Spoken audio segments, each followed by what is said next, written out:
The last speaker we have is Charles Landry, and I think if there's one person who you probably do know in this list of speakers, it is Charles. It's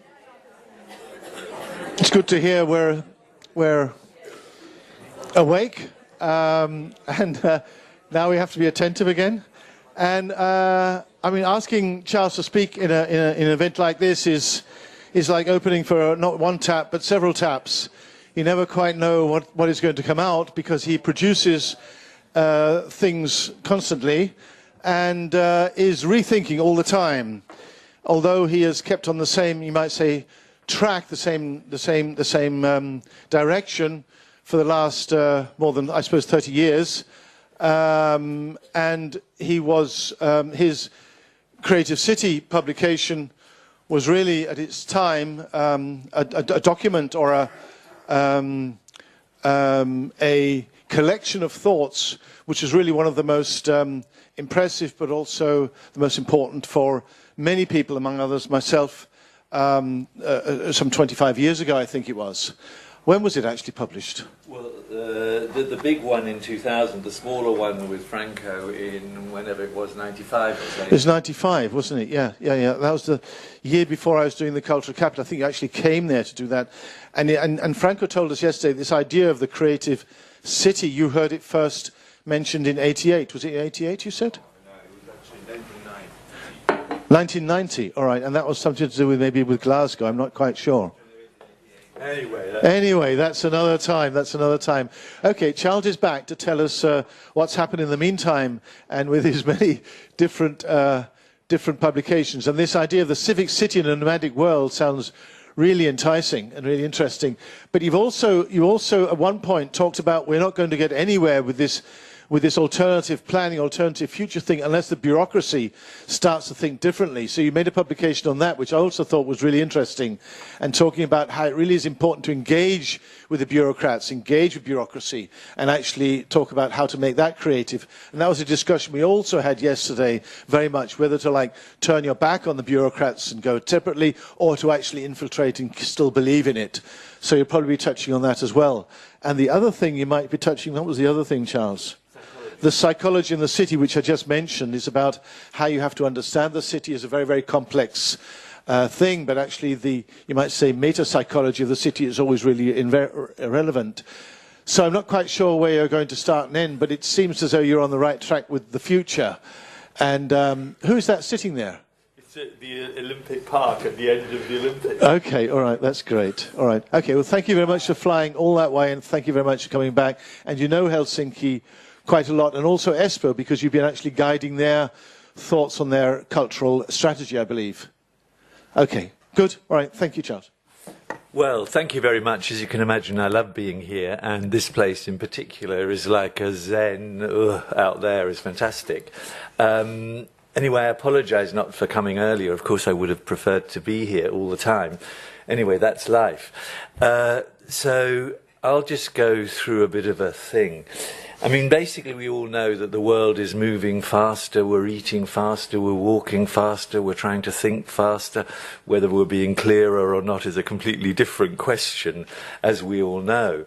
And this whole idea of the civic city and the nomadic world in one sentence is, where do we belong, or I belong, or what's my identity, etc., when everything is on the move. So where do I belong when everything is on the move, and perhaps there's less stability than there was before? And I've tried to put this together in this civic city and the nomadic world, and you can see in the cover there's a sort of fracture in the picture, and it's that fracture that I'm so interested in, is how that could be healed. Easy to say, of course very difficult to do. And this movement is absolutely astonishing. This is at the end of the UN Quito Habitat meeting, which is every 20 years, as you probably know. And what that did as its main conclusion, and you know obviously the UN is a national entity, nation states, for the first time at a global level, I mean all of you have already thought about this for 20 years, said it's really cities that they're important hubs that will probably find many of the solutions of the problems that we are creating. And they had then a manifesto with a lot of words, 10 main points, which you all know of, so I'm not going to tell you, you know, inclusive, etc., etc., etc. But one of the issues which was very interesting in Quito is that power, corruption, money, all of these words that are so important were never mentioned once. And so it was never asked, well, why is it not like this? We all roughly know the types of places we want to live in, but that question was never answered, and that was very sad. But anyway, this image is just trying to reflect on the fact that there are a hell of a lot of people moving around all the time. And here is just arriving or leaving from Shanghai Station. And so this, when I began to see these images, I kept on thinking images, experiencing them. I kept on thinking, shit, what's going on? And that's also why Chris Murray and I, some of you know Chris Murray, we've been obsessed a bit about we affect the city and the city affects us. It's so bloody obvious that it does, and that is a psychological dimension to this. But if you look at city making, the subjective, the emotional, all of that is never really fully inside the city making process or the disciplines. Occasionally people have a study about environmental psychology or so on, but it's never really embedded inside, and it never really touches upon what is happening inside the brain as we experience these environments. And as we all know, as we walk around, there are some environments that say yes to us, and some say no. And that's why I think and feel that everybody is a city maker, because everybody has some view along that spectrum. I know I'm simplifying, between the yes environment and the completely no environment. But certainly people have begun to wake up to these sorts of things, but not enough. That's what I would conclude there. But I think the big issue, or the central issue, or one of them, is, of course, as we know, and I'm sure Franco, I can just imagine Franco yesterday going along like this, the world is turning to its darker phase, apprehension is in the air, whatever, the zeitgeist is one of rising anxiety, the grey zone disappears, which is obviously true, that the grey zone is disappearing between, you know, the black and white. Everything is black and everything is white. And so, of course, this is not really fun and is really difficult. But one thing that I felt was always quite interesting in that context, because obviously, in a sense, the creative city idea and notion is to try and say the glass is half full rather than half empty. And so even though all of these things are going on, it's important to see how we can recapture, because in this recapturing, when the grey zone disappears, is when we feel at ease with ourselves, and that's really what the psychological work shows us, our social self comes out much more. The fact that we want to then connect in certain ways. When we feel overwhelmed, our tribal self takes control. And so it's always a battle between our social self and our tribal self. And of course, we've noticed politically that the tribal self has taken over more. And I was always inspired by Patrick Geddes, just this quote that is here. A city is more than a place in space. It's a drama in time. And I think we all know that, because all of you are sort of city investigators. You wander around cities and we can see that drama. And I suppose the 4 big points within this civic city nomadic world business is that the world is in motion, and I'll try and elaborate that in a minute. But of course the city is in motion. It's always being made and remade continuously. And in that making and remaking, of course, these destructive processes, some of which are good and most of which, or many of which are bad, is really interesting to explore. And it took me about 35 years to work out one sentence, which I'm about to tell you, which is, creativity is a renewable resource, heritage is non-renewable. Obviously, its interpretation can be renewed. But it's precisely the balance between these, working these through, these tensions, which I believe does create great city-making, because, of course, it's not about either or. One obviously has to develop in one way or another. I'm not saying you do this. This happens to be Groningen, which is a city in the making, in a spot which is actually very old-fashioned.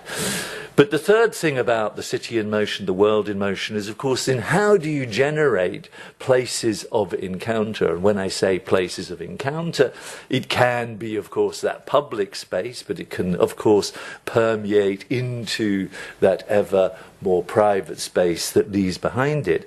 And then the fourth question I'm asking myself is, okay, we're in this moving situation and we've got these places of encounter. How do we then create a place of empathy where that question that I said about our social self or our tribal self, that hopefully the social self comes more into prominence? So let's look at this a bit more closely as a totality. We have, I think, the return of the nomads. Of course, there was always a nomadic life, and we fantasize about some aspects of old-fashioned nomadism that is disappearing incredibly fast.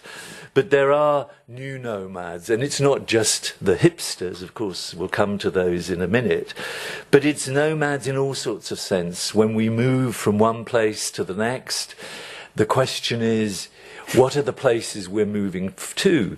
And as you all know, the dynamics, the global dynamics of cities leads to a series of places that you could call vortex cities, where like a maelstrom, it sucks in often the more interesting people, perhaps, not necessarily so. The more ambitious, definitely so. It sucks in finance and so on. And what that's done has completely transfigured the way the urban global system works. So if we just, for a moment, just restrict ourselves to Europe, of course it is a global phenomenon, you see certain places, London is obviously one, but the Berlins, the Amsterdams, now the Lisbons, and soon the Athens, are sucking in everything. And those processes create a completely new form of pressure, which I'm involved in something called Cities Under Pressure, because of the speed at which that's happening. And obviously one of the main points is the absolutely astonishing speed of global capitalism as it sucks itself into those cities, particularly Chinese and Russian finance, which is buying up whole areas, which is creating immense problems in cities, as you know.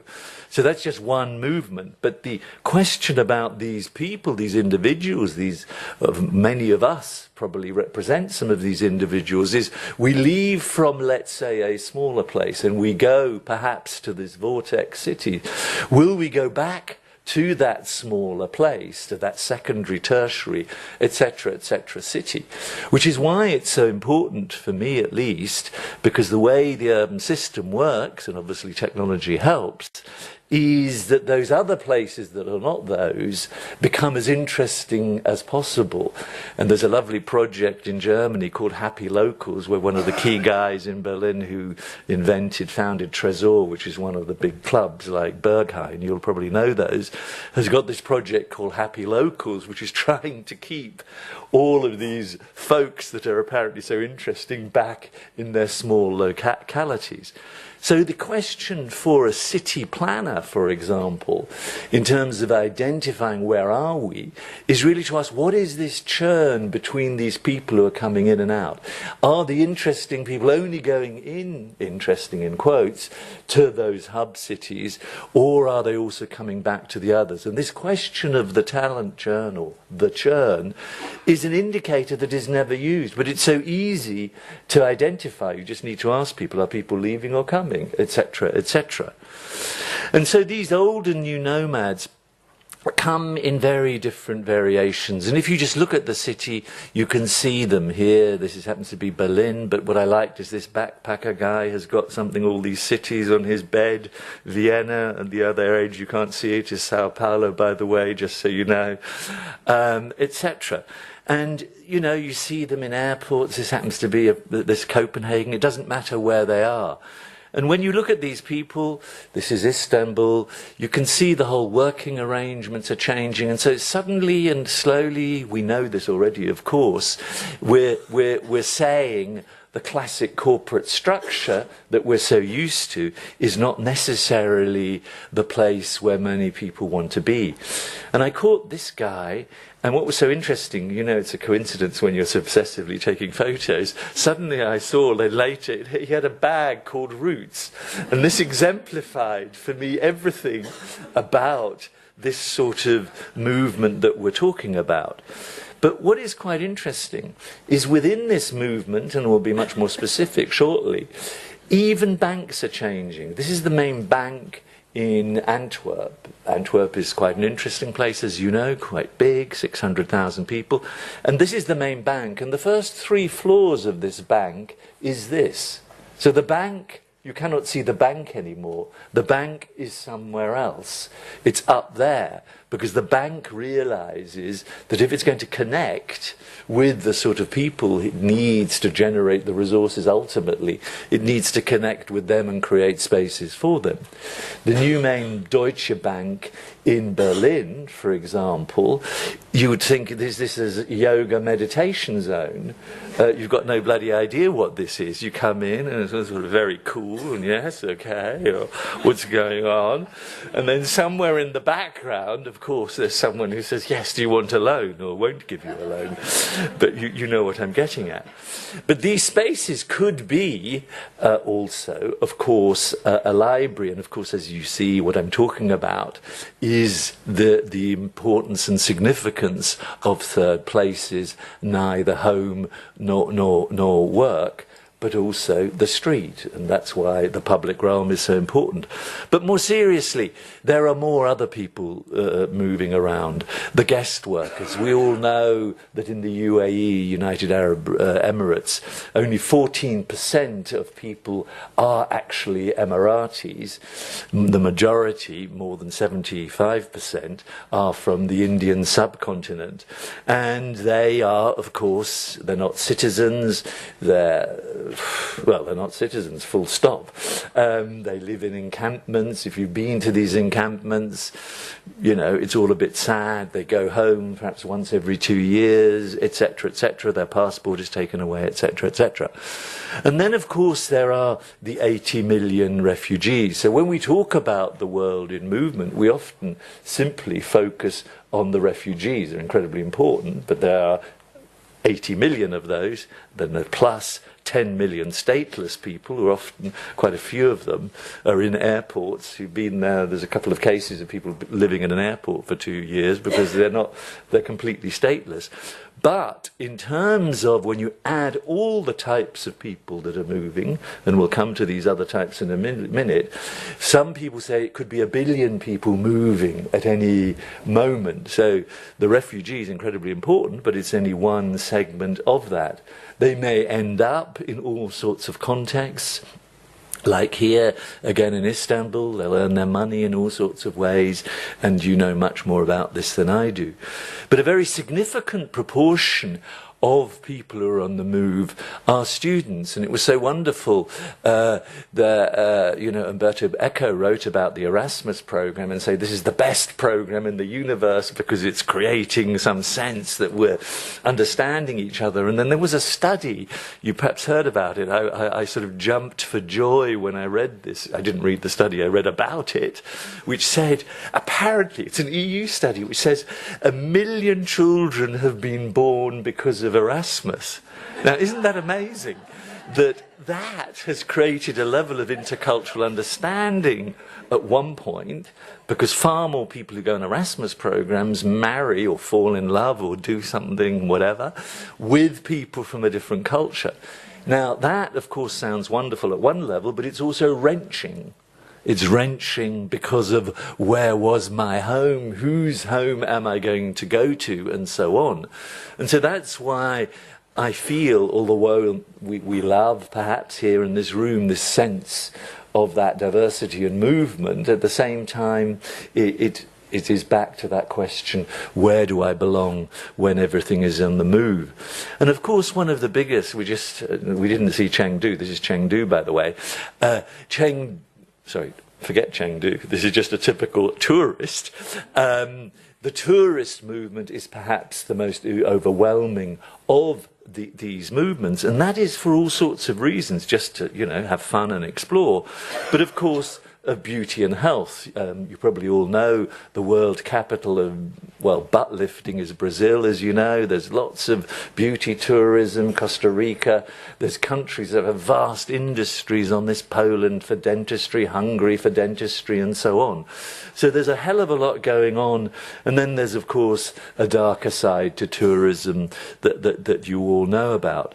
But what I find so interesting, and I don't know if you do too, is the promise of this globalization was diversity. The reality is so often sameness. If you look at these buses, they're all the same company. What is it? Madrid, Sydney, London, Toronto, Berlin, Istanbul. So there we are, all in the same buses, going around, owned by the same company, on a city sightseeing tour, which is fine at one level, but I'm just saying that question of the promise of globalization was diversity, the reality is sameness. Coca-Cola has 30 million outlets in the world. When Coca-Cola entered China in a big way, the CEO said, when he was speaking to the then president, saying we must try and get 8 million Coca-Cola outlets in China, which is quite something. I mean, 8 million, if we just put 8 million dots here, that would be quite a lot of dots. And of course, there are other things, obviously McDonald's, 35,000 of them, etc., etc. So there we have people on the move, we have products on the move, brands on the move, we have goods on the move, and there are more goods coming, of course, from Asia than here, which is why we have so many container cities in Europe, because there's so many empty containers, because we've got nothing to send back. No, actually, container cities are great, but you get the idea, they're very cheap to buy. And of course, something that is particularly on the move, and I'm not going to tell you which Italian town this is crime and criminality. The speed of criminality. If you look up the statistics of crime and the big mafias, the Russian big Russian mafia group is actually the biggest, then of course the various Italian ones that collectively are nearly as big, and then the Mexicans. So that is again on the move. I'm just trying to give you a headache. Sorry about all this movement. So sorry about this. And so that is happening, and much of that is happening in nanoseconds. My designer was hacked, and he said he was trying to obviously establish, what was the source of it. And within about 12 hours, whoever was doing the work had shifted from Egypt, where it started, to India, back to Russia, and over to the States. So whoever this was hacking in a very sophisticated way within nanoseconds. And then, of course, not to forget, pollution is on the move as well. So obviously, as we all know, we're interconnected. And this nanosecond business I was talking about, the hacking, is also to do with, obviously, global financing. There was a line built between New York and Chicago, some sort of fibre line, and it cost, I think, 300 million, anyway, a vast sum of money, just to reduce the speed of the transaction by a fraction of a nanosecond, so whoever the trader was in that instance, in that automated way, could react. I'm only saying this because this is the world we are living in, and this is the world that is so out of control. This is the world that is incredibly difficult to feel that I have some sort of sense of, I can affect things. And then, of course, if you're rich, citizenship is on the move. The cheapest form of citizenship in Europe, as you probably know, is Cyprus. The cheapest in the world is the Dominican Republic. Anyway, you can buy citizenship if you want, so you don't have to go through all that hassle of 8 years living somewhere. And then, of course, English is on the move. And at one level, again, it's back to this point, it's great to communicate in various languages, in that language called English, but what about those other languages? What about the Finns here? Are you expressing yourself with your full self as you speak in English? Could you say it more subtly if we were all speaking Finnish, etc., etc.? So again, all of these things, as we know, are good and bad, and this is creating tensions in Berlin. I'm only mentioning Berlin half the time is because I happen to be living there for the moment, is that there's a big reaction to the cafes where people can't even say thank you. They can't even say danke. You know, there are people there who don't speak one word of German. And Soho House, so cool, Soho, you're supposed to, all the people in Soho House in Berlin are not allowed to speak German. Oh, okay, thank you very much. So there are two sides to all of these stories, but perhaps the biggest move of moves is the one between the physical and the virtual reality. And that move, as you know, is incredible. It's obviously only just begun, and as it says here in Dublin Library, we spend more minutes in our virtual worlds than outside. So what I'm really saying is all of these things are happening in a way that is happening more rapidly. And perhaps the most important one is the one I've just mentioned, which is the dramatically immersive effect of the digitized world, that is immersive, all-embracing, all-consuming, yet also fragmenting. And it's always these things, these balances that we all know about. The fact that, of course, as you know, what happens with swiping and all of that, again a psychological thing, is it releases dopamine in the brain, which is why we are so compelled to look at our mobiles, thank God I put it over there, all the time. Because there's a deep stuff happening in the brain which is making this all compelling. And of course, this is a dramatic breakthrough in every sense, which you know about. And it's quite interesting, of course, Google controls this. This is the Sydney Biennale. I bet they didn't realise I'd use this picture to show their dominance, which you get sucked into the Google train, into this Google world. But of course, that's why I thought it was so wonderful that the My Data movement, which you know about, which has a Finnish foundation, I mean, the big guys, girls who are into that, the first World Congress of the My Data movement was here in Helsinki, in Helsinki Espoo area. So saying, I decide who gets the data, not necessarily you. But nevertheless, this big data, we cannot hide from it. Of course, it's incredibly powerful. It allows all the sort of great things that happen, for example, in this Helsinki Espoo region here. But when the biggest hotel chain in the world, Airbnb, owns no hotel rooms, when the biggest taxi company in the world, Uber, owns no taxis of its own, when the biggest media producer in the world, Facebook, produces none of its own media, then we know that the world has dramatically transformed, which is why people, of course, talk about the fourth industrial revolution. And to repeat the sentence again, it has only just begun. But within all of this, of course, it allows, I think we might be visiting, I'm not sure if we're visiting the startup sauna in Aalto in a minute, but of course, part of all this enables the startup sector to operate. It enables the sharing economy because, of course, if we only on average use a hammer 1% of the time, or a car on average, I think 12% in Europe, of course, it enables that sharing to happen. And it was so interesting when in 2000 Helsinki was capital of culture, they had shared bikes, but because the technology wasn't good enough at the time, they kept on being stolen, whereas now it's much more trackable and so on. So that's enabled this. This is Turin, where you can do bikes, cars, vans and so on, and all enabled through the phone, as we know. So, in all of this, how do we connect? Shallow and deep. My personal view, and I may be wrong, is that ultimately the Civic comes from a hell of a lot of small, often shallow, small incidental encounters. And it could be one of these encounters that start like in this particular place here.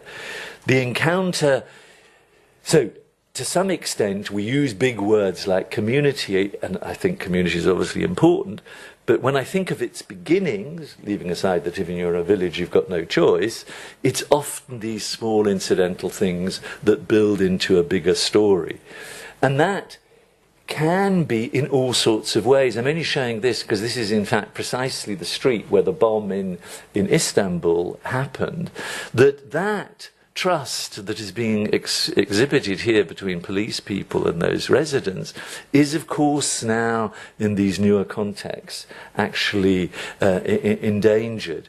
And this leads to some extent to all sorts of potential parallel lives. And it's on the one hand, as we all know, that if we are a community, let's say Somalis, a taxi driver yesterday was a Somali, and I asked him who does he know, and he said, well, I'm 32, I tend to know only Somalis as my friends, but my younger cousins who are 15, they are connecting very strongly with Finns and so on.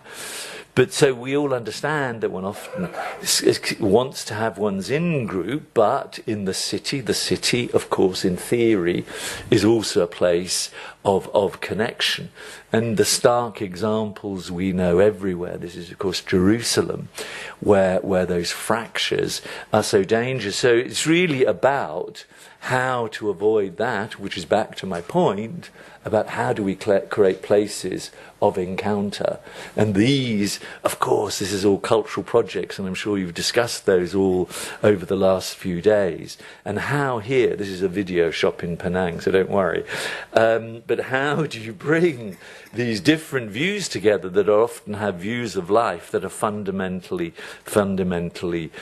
different?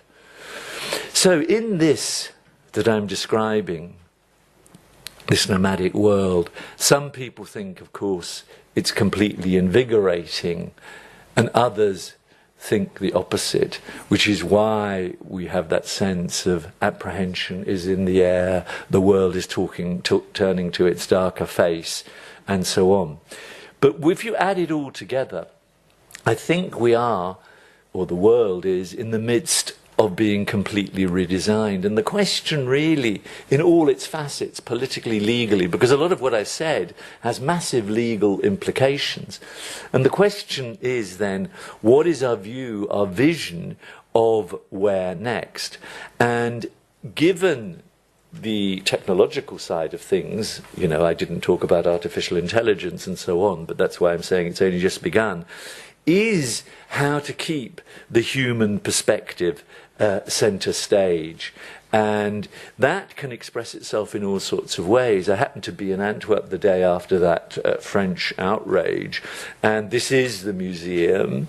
And I think in that museum what happened was the rabbi and the imam both together collectively entered that museum, and this thing lit up, which is of course a digital process, an artistic process, which was incredibly emblematic at that moment. And so I think what we're really talking about is how in a world that for so long has been ego-driven, and of course we know the Western notion of the individual and all of that, is how can we do things that is beyond the self, while still feeling okay about being myself, not pretending we're all so lovey-dovey and so on. And it was quite interesting. I think when the Fata Creative City came out in 2000, I wrote something and I said, the contours of the next wave. And in it, I said, the next wave is civic creativity. And civic creativity is a form of imagination applied to public purposes that uses the entrepreneurial spirit we associate with individuals, with that sense of a bigger whole, that sense of wishing to bend the market to bigger picture purposes. And that, to me, as we know, and Franco will have gone through this story, obviously this creative city thing started very much with a focus on art as art, and then it's widened out, and for me, it's very much now also about the bureaucratic stuff. But how do we see that? How does the environment speak to me in such a way, because we're back to psychology, that I then feel I want to be back and be civic? And one of the things I've noticed, when there is generosity, public generosity in space and place, and you can feel that generosity, psychologically people are at the edge more likely to be friendly, nice, or whatever, positive, than its opposite. And you can see these signals. This is just somewhere in Ireland, and that's a movement, you know, the random act of kindness movements. And of course, the big question, and all of this, is will the fragments ever make a bigger whole? Will these fragments, all these lovely examples that we know and that are happening everywhere, and when you take a helicopter view of them, you feel the world is really transforming, and it's not got a darker face, it's got a lighter face. However, what are the organizational systems that bring the fragments together, that they're powerful, when political parties and all of these other systems and institutions have broken down? How does one bring the fragments together when we know that with the right attitudes and the right atmosphere, this can happen? And I just think this is quite interesting. This woman was called Shahana or something. She's Indian, and she said free hugs. And I thought, oh, shit, I'm embarrassed. But I do want to take a photo of her. What do I do? So I hugged her. And appropriately, this was at Frankfurt Airport, where she's offering free hugs, and that sort of symbolized all this nomadic bit. But there are other examples, and I'm just, you know, slowly going through a couple. Is Bologna, and you've heard probably many of you know, the Bologna regulation of 2014, which is about the urban commons, which is setting a framework, a public framework, where facilities are jointly managed by citizens and the authorities. This is being copied by many and has been inspired. It inspired, anyway, a lot of people, doesn't matter, just look it up. You know, in Portugal, in other countries as well. And that, again, is something that sets a framework within which, of course, projects can happen. But that's why I'm saying that ultimately, yeah, we want the project, but you want sort of legal mechanisms that are entrenched and embedded that make this that normalize this. Otherwise, it's always just a project. Oh, it ended at the project. It was a very interesting project. Thank you very much. I was part of a project for 2 months. Thank you very much. But having something where you are then, in this particular case, a joint manager of a facility, in theory forever, creates a totally different context.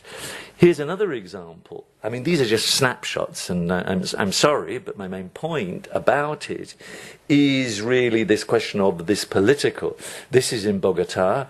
This is a hip-hop group, which, as you can see, is about hip-hop for peace. And they really taught me a lot, because I somehow felt hip-hop was only aggressive and all of that.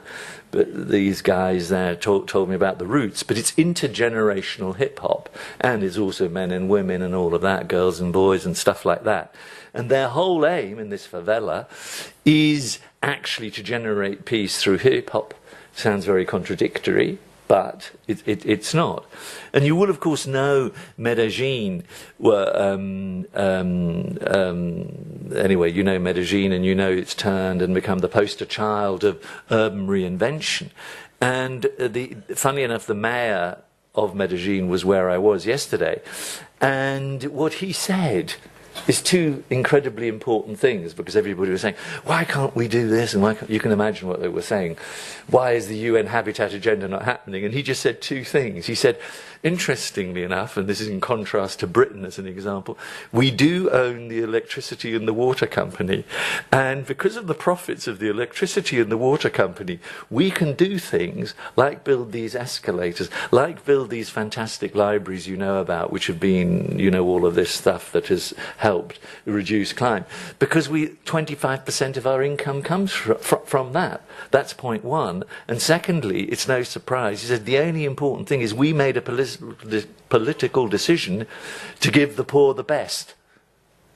The moment we decided to give the poor the best, plus a few other 100 things, that thing about the violence began to turn around. So in the end, as you all know, we are talking politics.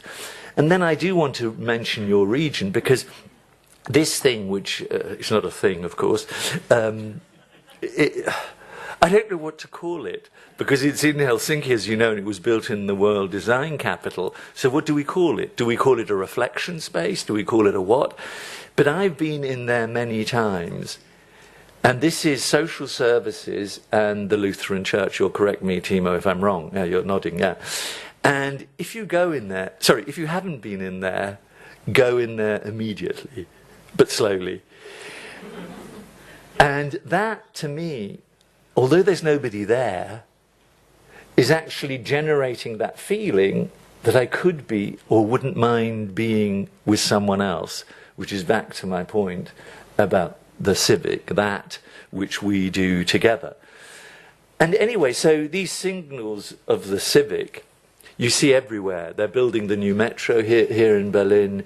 And even these tiny things, this goes on for 500 meters with different images just going down. So you could call it street art, or you could call it urban messaging, or trying to generate this spirit of generosity. In other words, what am I saying? I'm saying in simple terms, the city is a communications device. It talks and speaks through every fibre of its being. So much of what it says is obviously a bit not too good, but what it could say could be interesting and could generate the dialogues, that sense. And this is here, this is Lisbon, as you can see, the city of tolerance at a point where Jews were killed and so on. So in all of this, and I'm just thinking about what I've learned over the years, I mean, I don't know if I've learned anything, but if there are 5 points that I think are important beyond people wanting to have a job or you know, just have some basic income. And these constants seem to me that people want anchorage, the familiar, the tradition, heritage, whatever, all those words that are about that is and was. Who am I? The tree that is still there. Whatever, the house that is still there. But then they want the opposite. They want possibility, can do, choices, option. They want this place. So this great place has anchorage, possibility. I can make more of myself. I can be connected internally and externally to the outside world in very varieties of ways. I can have some sort of sense of growth, personal growth. I can become and be the full sense of what I could be. And fifthly, I mean, they don't say these words exactly, but I'm abstracting, and I think this is what people are saying. They want inspiration. And inspiration simply means that you can lift yourself up into another register. That inspiration may historically have been the church, but of course, the sort of projects that I gather I see in that program that you're doing, the artists and so on, could equally be that lifts up into a different register. And that register could simply mean that I understand things better, but it could also mean I lift my sights. So, yes, it is about the past and all of that. It is about all of those things. It is about possibilities. It's, of course, because the city in its essence is a place to meet, to talk, to do things, and then occasionally to sort of do something a bit extra. And the inspiration thing, I'm back, I'm just using the visual version of inspiration, could be something like this was an old library in Rio de Janeiro, which just in a very cheap way was redone. And when you went inside, you just could feel that this is a place, this is a library reinvented. This is not the library as the dull place that so many talk about. So where does that leave us? How do we create these conditions for people to be and to become their full selves? You know, it's easy for me to say these sentences, bloody easy, I know that. And the question is then, how is that relates to the identity? But I hope what I've tried to say is to be their full selves, is to try to be more their social selves rather than their tribal selves. That's really, and then I'm saying once more our social self, then a number of things can happen. Now, city making is in fact a contested art. It took me a long time to think this through. I know it's obvious perhaps to you. Of course city making is a contested art. Planning is mediation. So often planning is defined as something else, but the planning today, the discipline of planning, which is obviously varied, it's not only physical planning, is essentially about a mediating difference. And the examples we heard this morning from Lucy were partly about mediation between different people who didn't know each other and so on. And then I saw this, and when I nearly said, this just sort of lifted me into the sky. This is in Zurich, and they're regenerating this area where all the eBays, Amazons are up this Zurich west, and there's this hotel called the Renaissance Hotel. And there was one person, one artist who resisted in that building, and he put resistance in the same writing as the Renaissance Hotel. And that is the essence of urban transformation, that problem. Now that guy had so much problem that in the end, unfortunately, this building was just torn down a year ago because he had so much hassle and let himself be bought out. But nevertheless, he provided the world with this image that summarizes the essence of these places. And the places where I think interesting things happen are often quite unusual. You look at it first sight. This is the old Philip factory in Eindhoven, Strijp S, and you see that and you think, oh, that's cool, that's a hipsterish area. But the company that owned that, Trudeau, that did this transformation of these parts of the old Philips factory, also owned 1,000 buildings of the Philips workers over there. The school in that place, because Philips declined, everything declined, was shut down because heroin was being sold, all of that. You can imagine the context, etc., etc., etc. And he said, we need a game changer, this guy called Tom Alsam. And he said, okay, I will get some students and offer them a deal that they can't refuse, which is you can live there, and 180 accepted, it's 180 houses, and you get such a special financial deal that you will really want to do that. But the deal from your side is that you give 20 hours a month to this community. Teach them Dutch, teach them maths, teach them art, whatever it is. 4 years later, that school and this area is completely transformed, and the school was voted the best apparently in Brabant, which I don't know how many people live in Brabant, a few million and stuff like that. So quite often, the game changer, the cultural understanding that creates the game changer is odd things, like in this case, do a deal, you get it cheaper, but you give 20 hours to do something. So are these spaces and places, I don't know why I've got this picture of Nokia inside the building, I think just because I'm in Espoo. Why have they got that? I don't know. Just to say that often the places and spaces, this is another place in Paris, that we think are the places where the vibrancy happens, often do not look like this, even though they look beautifully sanitized. And here, just in passing, is that bank, the Deutsche Bank, the entrance to that bank that feels like a yoga center that I said before. So that's why all of this, these tensions between the construction industry that build things like that, La Défense I just showed, and all of that, is why, of course, we see this resistance. And this is why I think, and what I like about this event you've got, is that city making is a cultural project. Again, easy to say, difficult to do. And of course, that cultural literacy, I think you're using the word culture much more broadly here, is both there to decode, but also ultimately perhaps to inspire. And the event I was at yesterday, you know, in passing, you know, I kept on seeing the word cultural planning. I think we made a mistake, and it's quite often your mistakes you can only see retrospectively. We should never have called it cultural planning. It was a wrong word. It should have been called planning culturally. I mean, in English, cultural planning, planning culturally. And I never use the word cultural planning, although I agree with the essence of what it's trying to do. But I believe it's planning culturally, which is to do with this literacy, this understanding of the essence of where people come from, where they are, where they might wish to be and become. And what was interesting, the event I was at yesterday, which was the Inter-American Development Bank, which is part of the IMF, which sounds very dull, there they have a division which is called the Culture and Creativity Division, linked to urban development.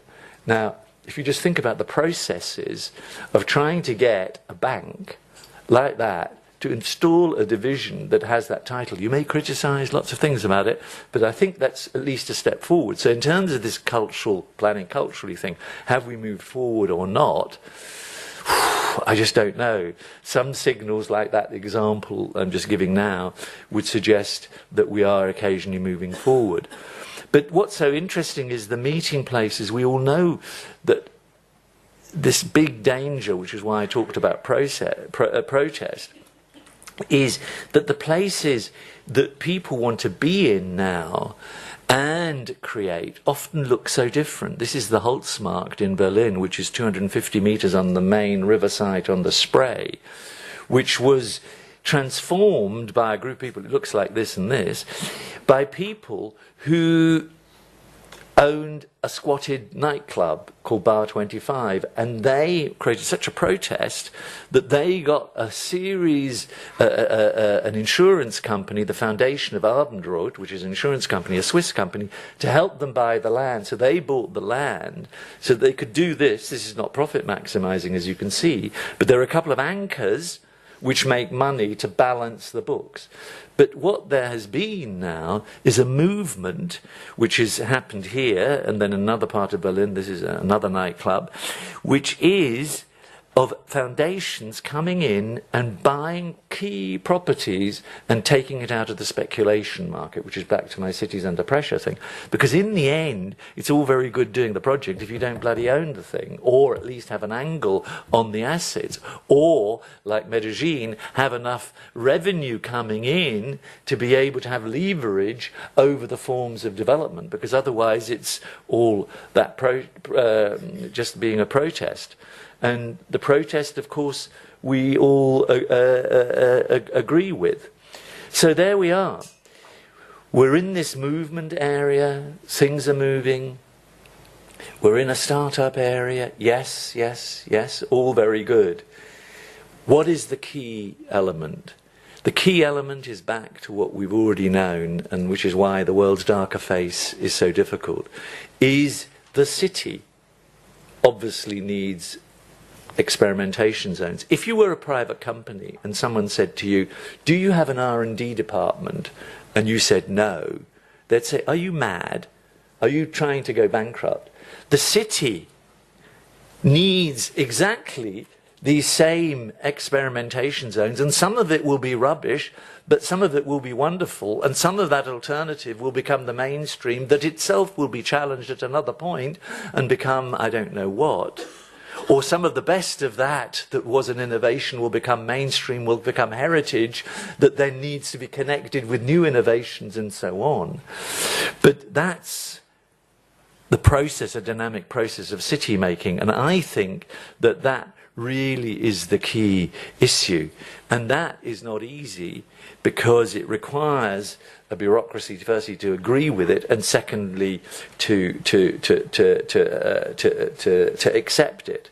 And as you all know, and I won't say anything about this, we're of course moving from representative democracy to participatory democracy. And of course, that's about harnessing collective community intelligence. And what's so great, of course, about Nordics countries is you've got so few populations, you better harness the whole population.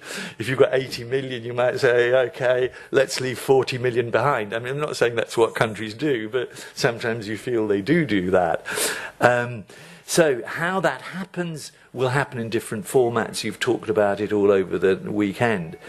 But when we now turn to the bureaucracy, which I think needs to enable this, you need to move from a no because to a yes if culture, which is so incredibly easy to say, but difficult to do, because what that implies, Because precisely that movement I described about the city making and the innovation labs and so on, when this is turned into legality, it becomes slightly rigid. So, for example, you have an intent or a principle, but often that is a suggestion. It becomes a suggestion, a recommendation, and a rule. But then when it goes into the bureaucratic process, that rule, suggestion, is treated as if it's law. And that is the danger, because what we're trying to do is shift from we're trying to keep intent, and that often means having the spirit of the law rather than the letter of the law. But when a structure, which is normally hierarchical and doesn't allow failure, it forces people to have the tendency to shift a suggestion into a law, which means that the systems are rigid. Added to which, of course, there is the silo thing that people here have been talking about for 30 years, so we say nothing more about it. But I was in one of these boxes and I didn't like it. And what we're then doing in this reshifting is moving from a predict and provide model, this is in terms of the planning process, which is the traditional process, to what I call elastic planning. And elastic planning is to be strategically principled and tactically flexible. What that means is there are three things I really, really, really mean, and they are completely non-negotiable. How I'm going to get there, I don't bloody know. In general, I know this is the direction of travel. I need to, if I've got the principle, I'm going to be all right, because I'm always guiding it via the principle, which will help me to do that. And this then becomes, obviously has to be added to a sort of compelling narrative of the story of a place, and I'm sure you've told lots of people like that. You've told lots of stories like that. So just to summarize in 10 points what I then think this new urbanity is, that has this ethics in it, and it's all stuff you know. Nothing I'm saying is anything new, but I'm just putting it together for myself, is what are the lenses of that? The first, and I'm sure you've been talking about it all the time, I know Leah has, is integrated thinking, planning and acting. You've been talking about it. Why do I need to say that? The shared commons and threats to it. Of course, this creative bureaucracy stuff. By the way, can I just tell you, we're organising the first Creative Bureaucracy Festival in Berlin with the main paper. And anyone who knows any interesting bureaucrat who's had any solution to any problem, please let me know. Can you do it by... No, seriously, this is not a joke, yeah? This is being launched. This thing is being launched on the 28th of May at the Global Solutions Summit, which is a parallel summit to the G20. It's being launched, the creative bureaucracy idea and the festival. There's a founders meeting at the end of June with a few people to work out what the festival will be like, and in the autumn it's happening. But the only reason I'm saying it at this point with trust is because we want the examples. We need the example. The diagnosis is clear. We know the diagnosis. Everybody knows the diagnosis. What is the solution? Which ones have worked and failed? And the third point, obviously, cultural literacy that you've talked about. Intergenerational understanding and joint projects. These divisions, these spatial fragmentations, obviously we need to get rid of. Then being eco-aware. Again, I said you know everything about what I was saying. Addressing the divides, of course we know that.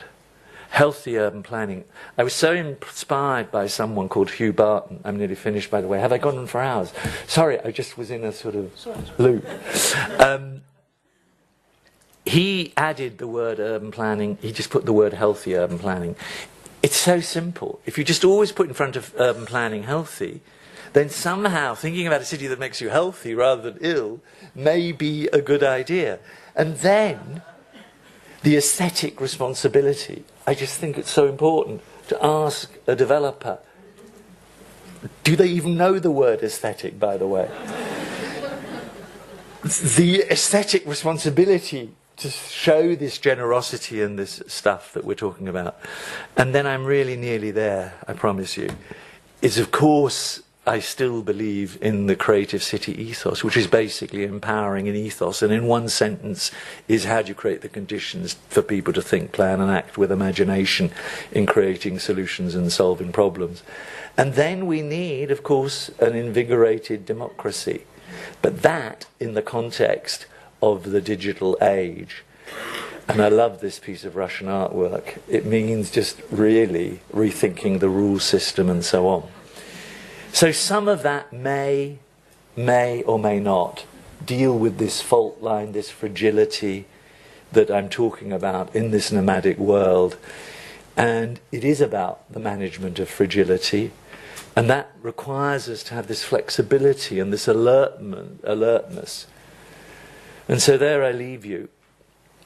The conclusion for me, and again, you know, some words, 5 words, took such a long time to think through. The soft is the hard.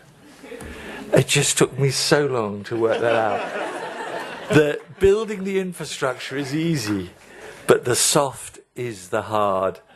So it's not always about money. Thank you very much.